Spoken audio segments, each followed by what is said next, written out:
Hello everybody, it's Jenn, Scrapbena Creations. Welcome to my 2017 Halloween card series. So I'm using this stamp by Stampendous called Spooky House. I purchased it last Halloween on clearance at Michael's and didn't get a chance to use it. So I'm using some distress watercolor paper here and I'm just laying out my scene, trying to figure out where I want everything to go here on my stamping tool so that I can do the stamping all at once. So this stamp set in particular is a great scene builder, and if you had some other stamps that you could match with it, it could really create some adorable spooky Halloween scenes. So I'm just using my VersaFine Black Onyx ink here, and that is a waterproof ink, so I'm going to be using my Zig Clean Color Real Brush Markers to color this.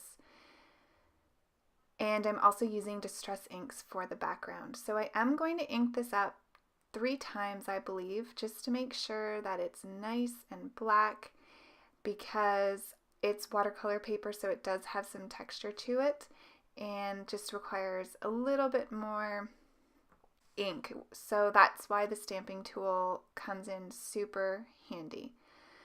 So now that I have that done, I'm actually going to heat emboss it. So I'm using some clear embossing powder. This is Simon Says Stamp Ultrafine Clear Embossing Powder.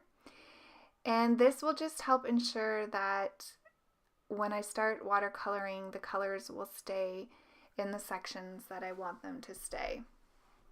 So I did have my heat tool warming up before I started, just so that it's nice and hot by the time you put it to the paper, and you can see it heats up nicely.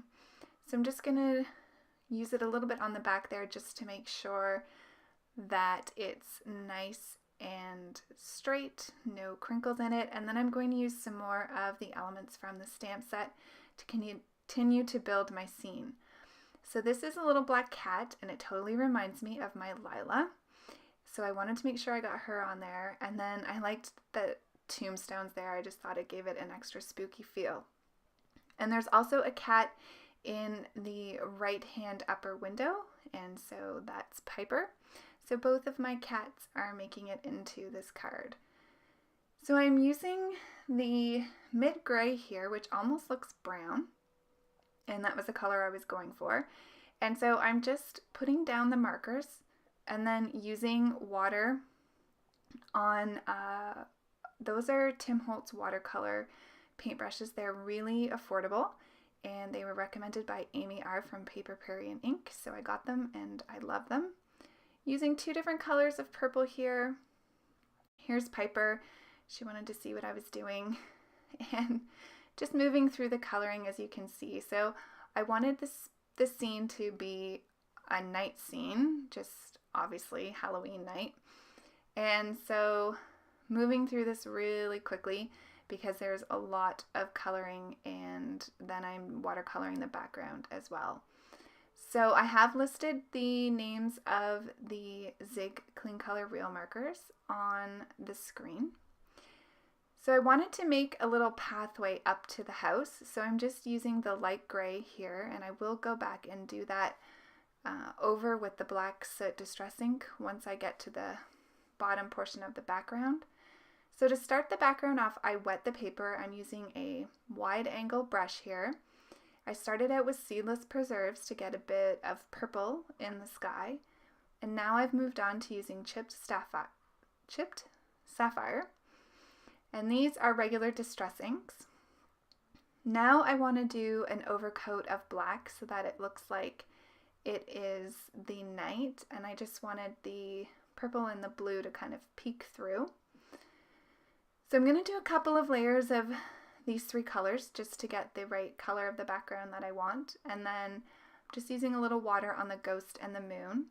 I was fine with having some of the color go over the ghost because the ghost would be transparent, so you would see the sky behind him. And now I'm using ice spruce for the ground. I didn't want to use a bright green, and the ice spruce just gives it a dark kind of night feeling. So now I'm just going to use some acrylic white paint, and Piper's going to come and check out what I'm doing here in a second. So I'm watering this down, and she was really fascinated by this and wanted to be pet. So I put her on my lap there, and you can see she gets back up. She's watching me splatter. I'm trying not to get white paint on her. And this does become a little bit disastrous because I can't really see what I'm doing. She's got her paws all over. She's moving the mat. But, you know, when they're rescued and they want attention, I find it really hard to take her down. But anyways, back to the video. So you can see where I had some splatters go awry, but I just fixed it up with a paper towel, and I'll just go over that spot with the Black Soot Distress ink just to make sure that that white goes away. And then I wanted to do a little bit of yellow on the moon and around the moon to make it look like it's glowing. Before moving on towards the final touches, I wanted to have a black outline on the pathway leading up to the haunted mansion, just so that it matched the other images. Now I'm going to take this off. I do rip this corner piece a little bit, but just glued it down. You'll see here in a second.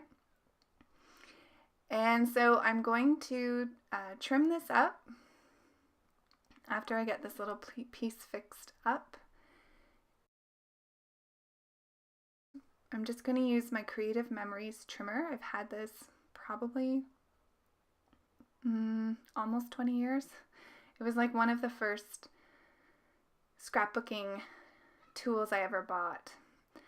So I'm going to be putting this panel up on some fun foam just to give it some dimensions. I'm using my ATG adhesive. I like that best with fun foam.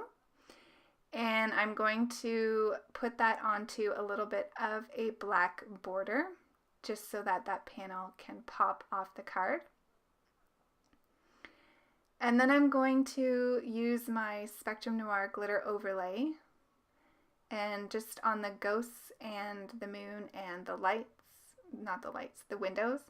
And then I realized I needed a bit more shading, so I grabbed the ice spruce back out. And I'm just putting some shading around the tombstones, the fence, under the cat, under the tree, the pumpkin, and the house.